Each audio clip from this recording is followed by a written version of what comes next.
गणपती बाप्पा मोरया। आज 27 ऑगस्ट गणेश चतुर्थी। घरोघरी बाप्पाचे आगमन झाले आहे।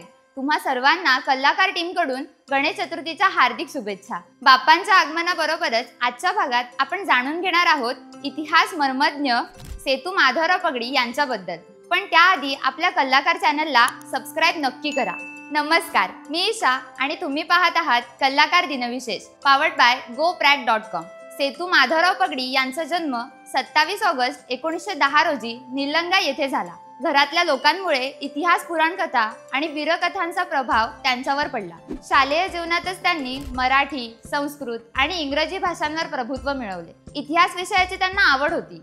त्यांनी 1930 मध्ये बनारस हिंदू विद्यापीठात कला शाखेत इतिहास विषय घेऊन पदवी संपादन केली। इतिहास संशोधन करण्यासाठी त्यांनी फारसी आणि उर्दू भाषांचे ज्ञान मिळवले, कारण मराठा साम्राज्याच्या काळातील बहुतेक दस्तऐवज फारसी भाषेत होते। मराठी, कन्नड, इंग्रजी, हिंदी, संस्कृत, उर्दू, पर्शियन, तेलुगू, गोंडी आणि कोलामी सारख्या तब्बल 10 भाषा त्यांना अवगत होत्या।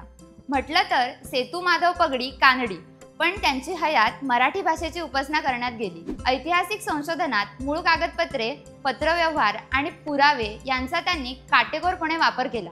इतिहासाचा मर्मज्ञ असे त्यांना ओळखले जाते। त्यांच्या लिखाणामुळे मराठा साम्राज्याचा इतिहास अधिक अभ्यासपूर्ण आणि वाचनीय झाला। इतिहासाचा मागोवा यात महाराष्ट्राचा इतिहास असलेल्या छोट्या छोट्या घटनांची माहिती देण्यात आली आहे। छत्रपतींनी त्यांचे प्रभावळ बहुअसत सुंदर या लेखन मालिकेत विस्मृतीत गेलेल्या अनेक घटनांचे विवेचन करण्यात आले आहे। तंजावर येथे मराठी राज्य होते। कावेरी खोऱ्यातील यक्षनगरी या कथेमध्ये या राज्याचे वर्णन करण्यात आले आहे। त्यांच्या छत्रपती शिवाजी या पुस्तकाला महाराष्ट्र शासनाचा पुरस्कार प्राप्त झाला आहे। त्यांनी 56 मराठी पुस्तके व 14 इंग्रजी ग्रंथ लिहिले।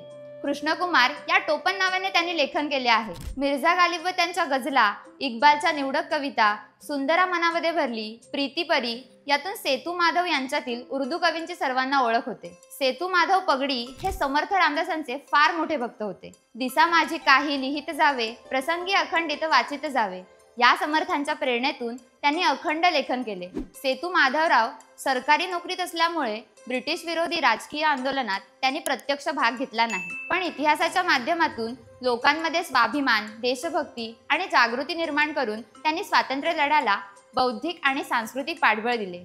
संभाजी महाराजांविषयी पसरलेल्या चुकीच्या धारणा सेतू माधव पगडी यांच्या संशोधनामुळे दूर झाल्या। संभाजीराजांचे धर्मनिष्ठ बलिदान हे तरुणांमध्ये देशभक्तीचे प्रेरणा ठरली। पगडींनी द ग्रेट मराठा या इंग्रजी ग्रंथाद्वारे शिवाजी महाराजांचे विचार जगभर पोहोचवले। त्यामुळे भारतीय स्वातंत्र्य लढ्याला आंतरराष्ट्रीय पाठिंबा मिळाला। त्यांच्या निधनानंतर मराठी वाचक आणि अभ्यासकांनी त्यांना मराठी इतिहासाचा सत्यशोधक म्हणून आदरांजली अर्पण केली।